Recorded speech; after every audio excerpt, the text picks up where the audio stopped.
Hi, this is Tracy Collins of Healthy Black Girl Podcast, a weekly podcast centered around Black women and all aspects of our mental, emotional, spiritual, sexual, and physical health and healing. Come join us on this journey. Hey everyone, thank you so much for joining us on another episode of Healthy Black Girl Podcast. If you are listening to us for the very first time, my name is Tracy Collins and I am the podcast host. And today, or if you're returning, welcome back, fam. Hello, how are you? Today we have a special guest in the house and we're going to now claim her as a posse member, a family member of the Healthy Black Girl Gang. And this is Sanaa Green, and she is the founder of the In the Center of Her Power company. And I love the title of that, In the Center of Her Power, y'all. So she focuses on healing and womb work and she also has a podcast named the same. So Sanaa, welcome to Healthy Black Girl Podcast. We are so happy to have you. Tracy, thank you so much for having me. I'm so happy to be here, and I'm so happy to be a part of the posse. Woo, woo. So I am going to want to hear your story as far as what awakening, because we always have an awakening as Black women, especially when we start doing divine feminine work. Okay, so what was your awakening, and how did you birth this company? Okay, where do I start? So when my father passed away in 1997, I started to feel that there was something that there wasn't as much of a separation between those who are living and those who have passed on as I thought there was. And so that sent me into a dark night of the soul with grief and spiritual searching, and I was looking for something else. And in the process of looking for something else, and I studied feng shui and Reiki and have done environmental education work. In the process, I started to do belly dance. And when I started belly dancing, it was like, oh, wow, this is something really special. I mean, and the teacher that I had was, her name is Zara, and she teaches in the Washington, D.C. area, the DMV, which is where I was taking belly dance. She really created a sacred space for us to dance. While I was dancing, I could really feel my energy field, and I could feel a connection to the earth, and I could feel my ancestors. And sometimes in my mind's eye, I could see some of my spirit guides dancing with me, women of different shapes and sizes and ages dancing with me in my head. And so for me, belly dance was the catalyst to move me into understanding the divine feminine within myself. I love that. I love how you got into your body and it led to a bigger awakening, and how your guides showed themselves to you during this process. And your dad's transition was the catalyst for this, correct? Exactly. So how many years ago was this evolution or this epiphany and this awakening? Okay, can I say that I'm still in it? Yes. Can I say really? Destination and it's a journey, not a destination. It's a journey, not a destination. So my father passed away in 1997. And it was just it's so interesting because I'm realizing now that he's been gone almost as long as he was here with me. So that was 1997. And in the process, like I said, I was grieving. I went through therapy. I did several sessions with therapists, and I was really wanting to connect my spiritual awakening to the therapy, which was kind of difficult to do in that time. I did find one therapist when I was living in New York City. She was Catholic, and so she was tied into Catholicism, but she was able to kind of speak to me in some spiritual lingo. I knew, even though I was in a difficult state, I was, money was tight. I was eating everything I could put my hands on. I felt so alone because my father was really one of my best, he was my best friend. My father Mm, was my best friend. And it's really interesting to me that my father was so integral, considering I'm here to do divine feminine work.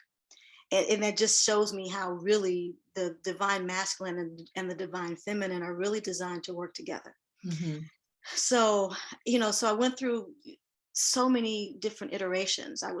When my father passed away, I was working in advertising in New York City. I worked at a Black advertising agency. I was traveling all the time. Sometimes, I mean, that's really what I wanted, was to travel. I wanted to be a big Wilma, have my office in New York City and travel.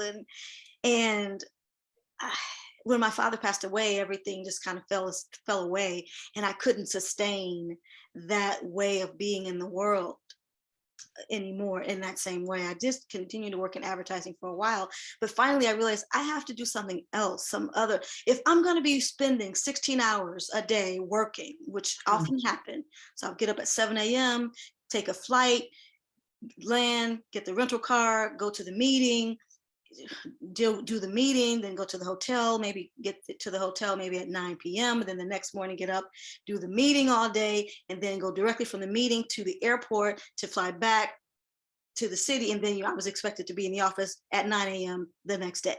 So I was just like totally fried, and I couldn't continue to do it, mhm. especially knowing what I knew about the connection to our spiritual selves, and I was just opening up. So it's been a number of iterations, and really it was the pandemic that has brought everything together, that Mhm. really gave me the quiet and the spiritual connectedness to understand all of the different experiences that I have had, that seemed really really difficult at the time, but now they're starting to really make sense. 2020 was a game changer for everybody in one way, shape, or form. And I've seen, I mean, maybe it's because I am a Black woman, but I've seen Black women take control of themselves due to 2020, due to the pandemic and how it affected them and what they saw. It was like the blinders were taken off. And for those of us who really chose to see, have made major life transitions as a result. So, for those who are unaware, please describe what divine feminine means. Hmm, hmm. The divine feminine has so many iterations, and it, for me, is the feminine aspect of the creator, the feminine aspect of the divine. Mhm. So if we want to be binary, which now we're learning now that the binary is not the only way to understand ourselves, to Mhm. understand the universe.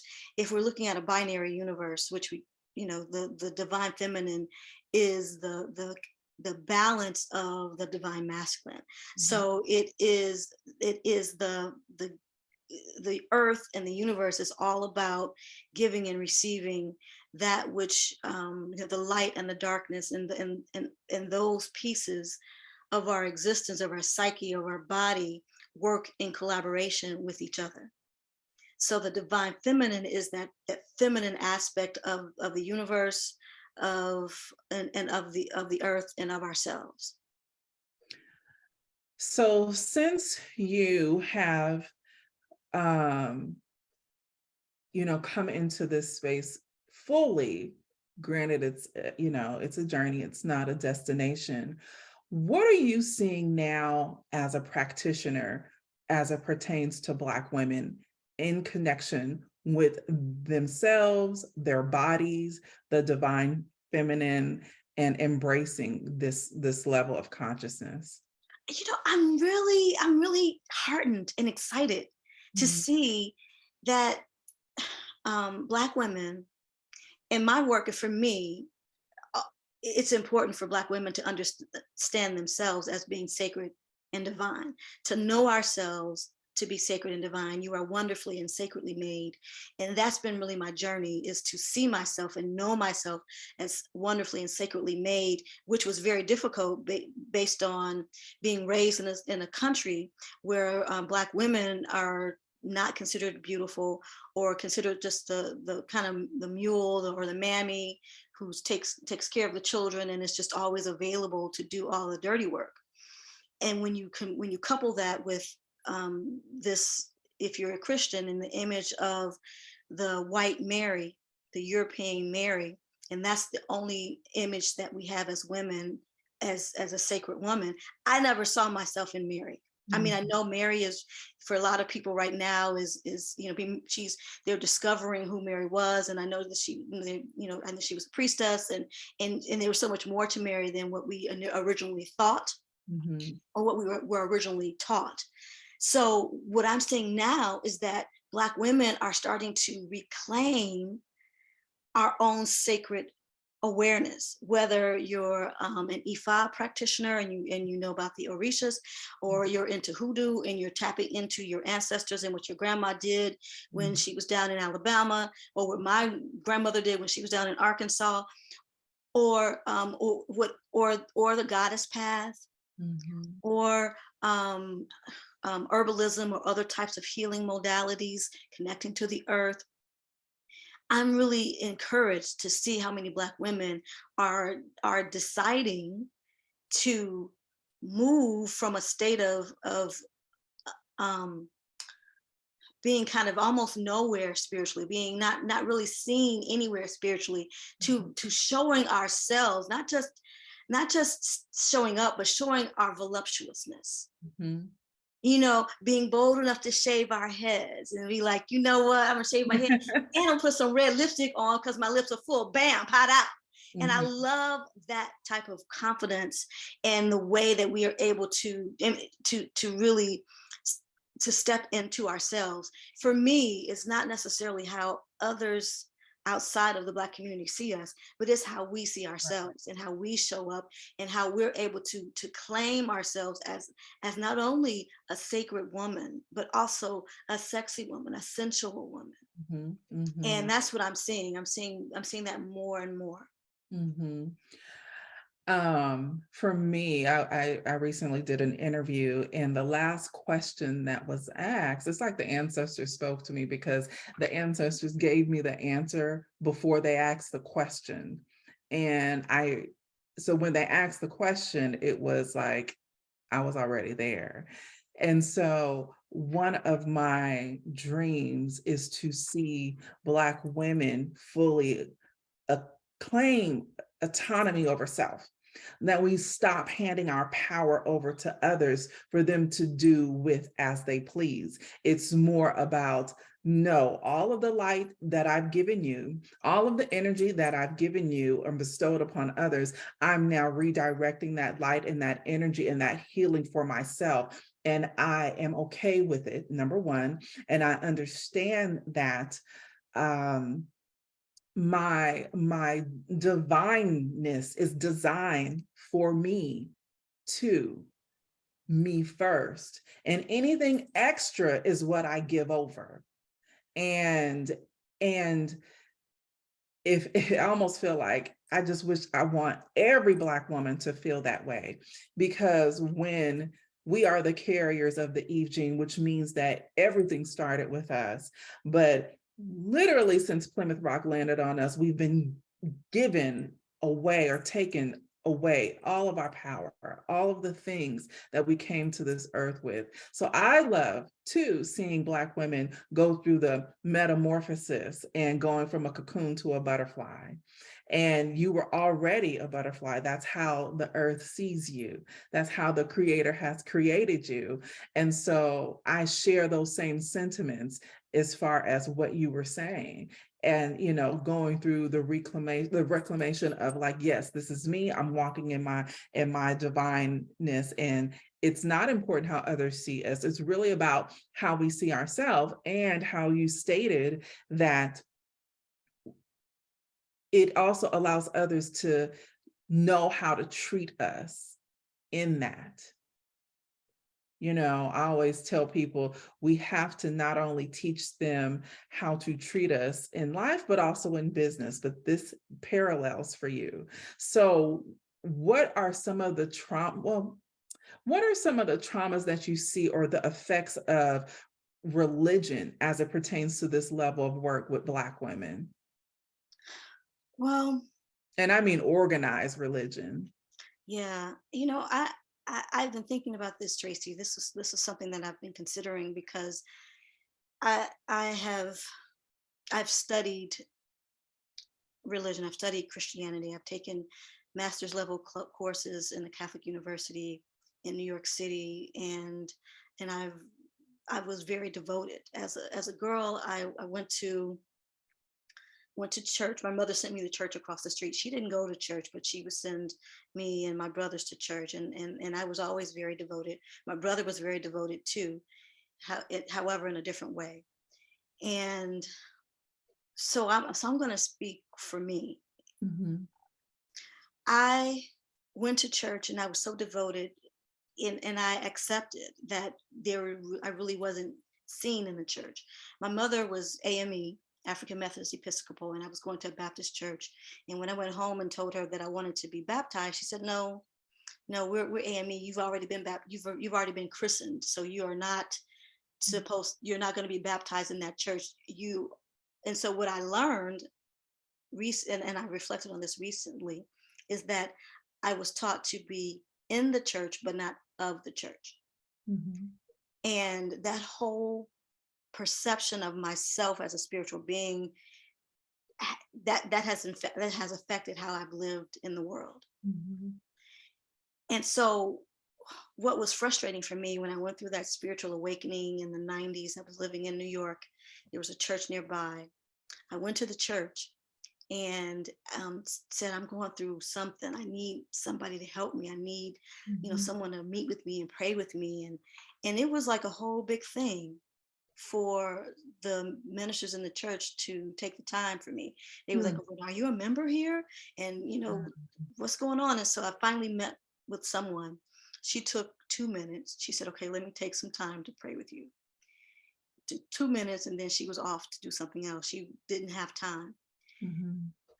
And so I had to look to other belief systems in order to try to find a place for what I was feeling. Mhm. But I didn't want to leave the church because had been raised in the church, acculturated in the church. I love gospel music, and I wanted to be a part of the fold. Mhm. Even if I wasn't fully, that I was never really fully in the church, not fully in my mind, I was never fully in the church. I didn't want to leave that because Black people have started movements and led movements through the church. The civil rights movement was came up Right. through the Black church. It's been very integral in how we have survived in the United States as people who were once enslaved, and then and how we latched onto that faith and found a way to weather the storms of life that we went through. So it was really difficult for me to look outside of the church for my own, to see myself, Mhm. and not just to see myself, but to have tools that I could actually use in order to manage what was happening for me. Mhm. So instead of just pray about it, that I would pray about it and nothing would really happen. I mean, I would pray and I felt better for that time, but Mhm. I still needed to do some things in order to be able to move to another space in my life. Right. Well, so if I needed a job and I was praying about a job, I still would have to go and send out resumes and follow up and interview in order to get the job. So Mhm. just pray about it to me never quite made sense. Mhm. So, and then also at one point, when I came back to Detroit after having been in the Washington D.C. area and in New York City, and I wanted to bring like this belly dance and this type of spirituality into this new age or new thought church. The minister looked at me incredulously, like, "What are you talking about? There's no place for belly dance in the church. Mhm. That's not the Lord's dance. So I had to step out of the church, which was really difficult. It was difficult for me. That was like in the mid 2000s, maybe like 2007, 8, 9. Mhm. Now I'm not really sure what's going on in the church because I don't really go to church anymore. But I think what's happening is that women are Black women are understanding themselves to be sacred beings, connecting to their intuitive capacities, Mhm. and realizing that in order to um, be step fully into our power, that we will have to step that some of us will have to step outside of the church. Many of us will have to step outside of the church. But them workers be in the church too. Them conjurers, the root workers, the mamas sitting on the front row, the mothers of the church dressed in white. They know some stuff. And I love how, you're sharing your story and not taking away from what the role of the church has, the impact in the African American community since being here, but also saying it wasn't enough. There's something more. I'm not being fed. I'm not being fully seen or embraced. And I love how you use the analogy, basically, prayer without works is dead. So we can't just pray, we also have to do in order to see the results. So you, as a priestess and in your company, what made you move forward and create this, but what does it entail? What does it involve? We understand the sacred movement of belly dancing, but what else if a young girl or a woman were to come to you and say, I need support, I'm not getting this, what does that look like when they come to Sanaa? Well, the first thing is I'm a great listener, and I'm great at asking questions, great at inquiry and observation. And I first see a person as having being the expert in their own story, Mm-hmm. having their own intuitive wisdom about what's true for them, what works for them, what's best for them. So that's the first thing, and that comes from working with youth and doing youth development. Um, and so dance is only a part of it. Part sometimes what we need Sometimes we need a moving meditation in order to be able to get out of our heads. So dance is that piece of it. I'm also very much connected to the earth. I've been an environmental educator, and have done master's level work in that. And the earth, and I'm really happy to see that people are connecting to flower essences and Mm-hmm. herbs and like lavender, and starting to understand. For me, the earth is a divine feminine support system. Mm-hmm. Mm-hmm. It's I mean, of course, the divine masculine is a part of the earth as well. I mean, there's always the give and take, but um the earth is a support system. So one of the ways how I integrated my understanding of nature and how it can be a mirror for what we're thinking, feeling, being, is through a course I developed called Rooting Deeper, a nature-based shadow work course, which involves doing doing the inquiry. Why is it that I feel this way? Why is it that I'm having this thought, this recurring thought, this recurring negative thought, and what is behind it? And having some tools to do the inquiry around that, and then taking that taking it from the page and doing something Mm-hmm. sensual, that involves nature. And for me, sensuality is as much about nature as it is about sexuality. So Mm-hmm. I'm a very sensory person, as you know, and I love to feel the touch and move. That's kind of how I am. I love colors, and I love the touch of a leaf, and the way that snow falls on my face, and being able to stick my tongue out and connect to that, and all of that ignites my sensory awareness, because we have a way of understanding ourselves, our spirit, our minds, the earth, that does not have to necessarily be filtered through our thinking mind. And Mhm. so for me, all the belly dance and the nature and nature walks and things I do in nature are all mechanisms for us to get out of our thinking mind, because the United States is a very third chakra centered space and thinking in this age of reason. And it was an age of reason that that created laws that helped to decimate some of the female-led spiritual practices all over the world. And so it's Mhm. this age of reasoning, and where Europeans started to think about, they started to think, whereas the people in Egypt and Syria, Liberia, I mean Libya, and other parts of the world were already thinking and already writing and already contemplating these concepts. But then when the age of reason came and Europeans started to awaken in their way of moving, and this is a really condensed um, history, not exact because I'm leaving some parts out, but African people have always been very much body-centric. You know, Mhm. if you look at West African dance and you see the spiritual practice is all about dance, movement, It is. song, community. You know, that is the spiritual work. That's the spiritual Yeah. practice. That's the service. That's the service right there. Right. Right. And you know, and then when you look at the Black church, you know, it's song and movement is also a part of the Black church. I mean, we Mhm. wouldn't have church. I mean, there are people who do have church without song and movement, but that's not really how we as African people, Right. that's not innate to Right. us. Right. Right.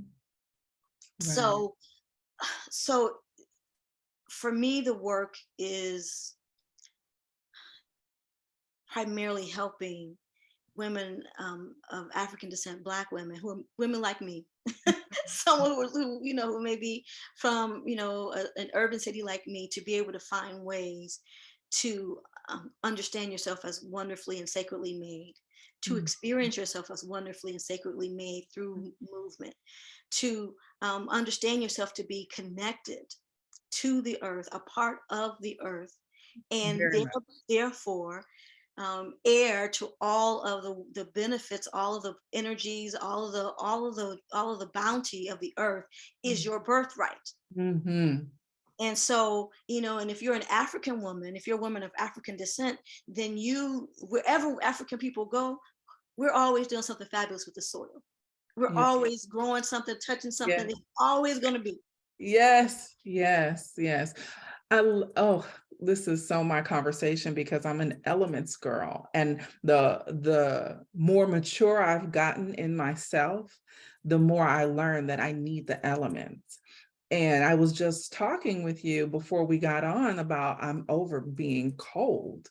Like I need elements, meaning I need the water, I need the land, the earth, I need greenery, I need the lushness, the tropics. I need all of those elements.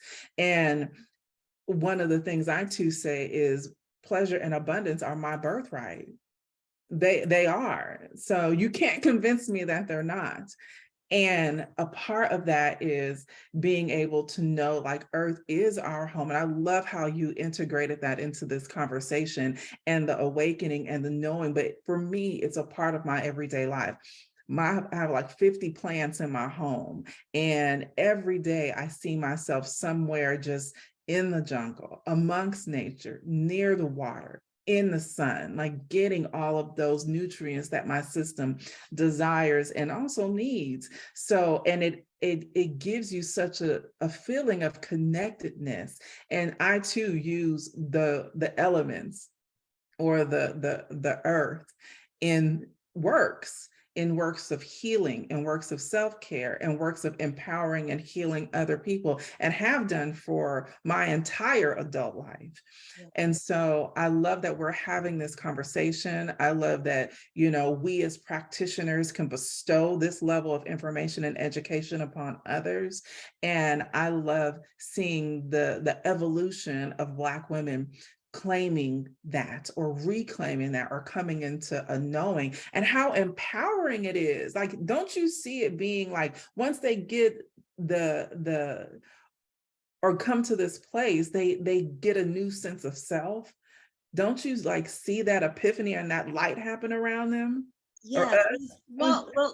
Let me qualify that answer, because in working with children and taking children outside and into nature, sometimes the parents are not, they're not on board with that, because Mhm. we really do have to understand that there has been an acculturation process, especially for those whose families may have migrated from the south, and Mhm. they came north, and they have just decided that they are never going to get their hands dirty, and never, and never, and don't want to do anything related to agriculture. And that's real, because Very, many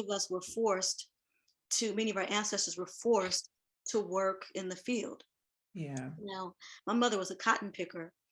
However, she never talked about it as if it was it was an extreme hardship. I'm sure it was difficult, but what I saw in her is a sense of connection to the earth. So in the summertime, all the doors and windows were open. She fed Mhm. the birds and the squirrels, and and made us aware of their presence. And it is kind of a relearning process for some, so we have to figure out, so for me, I have to figure out where to meet women, so maybe they can connect through house plants, or maybe they can connect through doing an herbal blend for their bath, or maybe they want to burn some essential oils in a burner, when the essential oils come from plants. You want the essential oils that have come from plants. I know you Mhm. can get oils that may have been synthesized, but so really it is a relearning process. And then there was a whole um one of the systems that we've been functioning under was the system where men started to tell, well, where the patriarchy started to tell women that, okay, you go in the house, well, not black women, European women. So you go in the house, you put on this corset and this long dress, and you stay in the house, and then and then I'll be the one that's out in the field, tending the crops. When actually it was a divine feminine woman, a priestess, or spirit, that taught agriculture. So if Mhm. you look at in many cultures, they have a woman who was the bringer of this knowledge of cultivating the crops, and it was women who grew the food, because they learned from these divine feminine images how to cultivate crops. So we are in a process of relearning, reacculturation, and really tapping into what we may have done in another incarnation. Mhm. Yeah, and one of the things that we deal with is, the epigenealogy and what we're experiencing and understanding, having a deeper understanding when you don't know or have any recollection in this physical state, what has happened from an ancestral or a cellular standpoint within us. And we see that awakening happening all the time in as practitioners. So it is an unpacking and an unlearning that takes place. And that too, you have to give yourself grace for, Hmm. and not rushing that process, because it's a lot of questioning that happens there in that space. And I love seeing people go through that process of the unlearning to relearn, and in that. And in your work with women who are giving birth, I would imagine that that whole process is a relearning. I mean, because this whole, when you connected to your womb, and you're cultivating life, and to me that's like this very sacred ancient practice, Mhm. and to be reconnecting with that, I think is wonderful. So I really admire the work that you're doing. Oh, thank you. Thank you. Yeah, it is. And it's a lot of unpacking that happens there in that sacral chakra area. There is a lot of, when we're trying to birth anything, we must first understand the space. How healthy is the space? if there's anything that needs to be released from this space, if we choose to bring forth life in this space, you could be birthing a business, you could be birthing a human, you could be birthing a new awakening or identity within you can be birthing anything. But what must we first undo to get the best results moving forward? So there is a lot of transition that happens within that element. And when there is a disconnect in the sacral chakra, what I always recommend is that we must first get rooted. You must first get in those elements.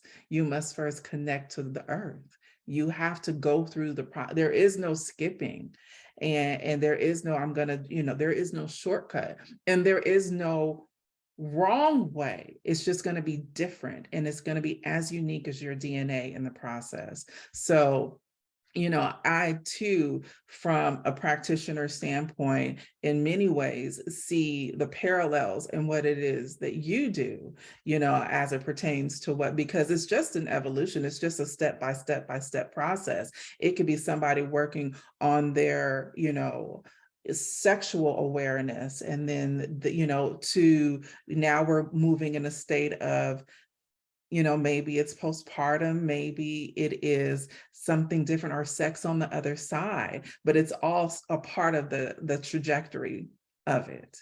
So we're all connected in it. So Sanaa, tell the people what you have going on, if there's anything that they need to be on the lookouts for, and then also where can they find you? Oh, thank you And so we'll have it all linked below, y'all. much, Tracy. I appreciate you giving me the opportunity. Well, one of the things, I have this new class that's going to be really great, and it teaches you how to lead your own sacred circle. If you are a belly dancer or a belly dance teacher and you want to take your practice deeper and actually give your students some divine feminine history, and know how to create a room and create a sacred space for a transformational class, then that's going to be in March. So I'm starting everything after the spring equinox. So that'll be in March, and that's on my website. You mean the real New Year? Yeah, there is. Right. Okay. Okay. And so my website is www.centerherpower.com, centerherpower.com, and there's an event there. I also have started doing coaching. Now, I was trained to do empowerment life coaching when I was living in New York, so back in the 90s. However, I haven't really utilized it. Empowerment life coaching is so wonderful because it looks at all the key areas of life: money, sex, relationships, and helps you to come up with a reason why you may not be seeing the results that you want to see in your life. So that's one aspect of the coaching that I do. And then what I'm offering also is what I'm calling the Goddess Activator Service.